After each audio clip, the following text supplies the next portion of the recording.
This is Abby Johnson with Web News coming to you from Las Vegas for PubCon. And here with me right now is Lisa Beyer of the Beyer Group. How are you this afternoon? I'm great, Abby. We've had a great conference, a great session today, too. Good. Well, let's talk a little bit about that session, talking about how small businesses can use online PR to increase their traffic and so many other things. So give us some of the tips that you talked about in that session. Okay, well, the theme of my session was how to combine optimizing, publicizing, and socializing for small businesses. So it used to be where, with public relations, we were reaching out to the journalists with the press release and trying to get the journalists to do the story.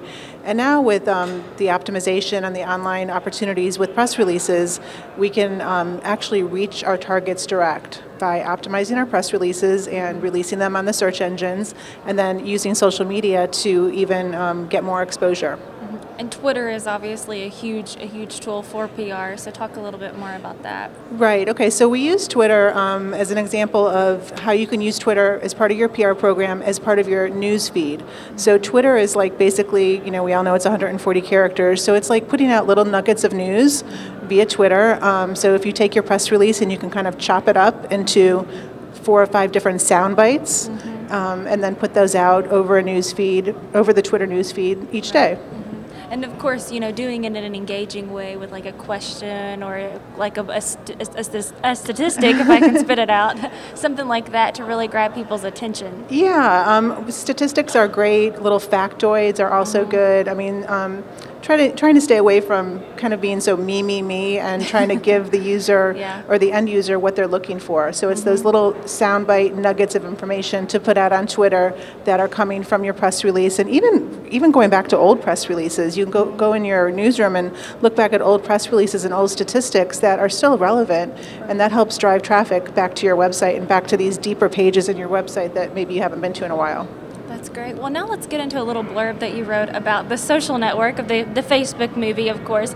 You talked about how it was, how it really brought out the true impact of social media. So tell us a little bit more about your opinion on that.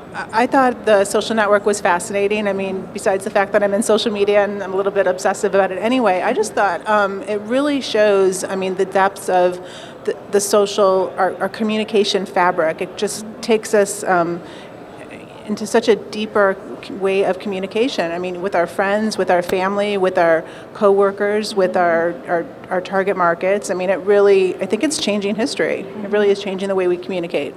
I was fascinated with how well the movie did. I think it topped the box office for 3 weeks in a row, was it? I think, and I knew that people in the industry would be interested in a few random people, curiosity and things like that. But it really did well, which I thought was really a sign of how mainstream social is becoming, or has already become. Yeah, it's been, at the conferences over the past couple years, the big question is, how long is Facebook going to last? How much longer is Twitter going to last? And I think pretty much the consensus at the past couple of conferences, Facebook is here to stay. It's not going anywhere. There was just a chart yesterday that Marty Weintraub from AimClear was showing that the amount of time people are spending on Facebook is now more than the time they're spending on Google.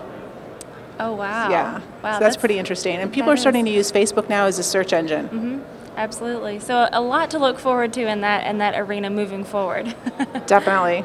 All right. Well, Lisa, thank you so much for talking with us. Thanks, Abby, for having me. You're welcome. This is Abby Johnson with Web News covering PubCon in Las Vegas.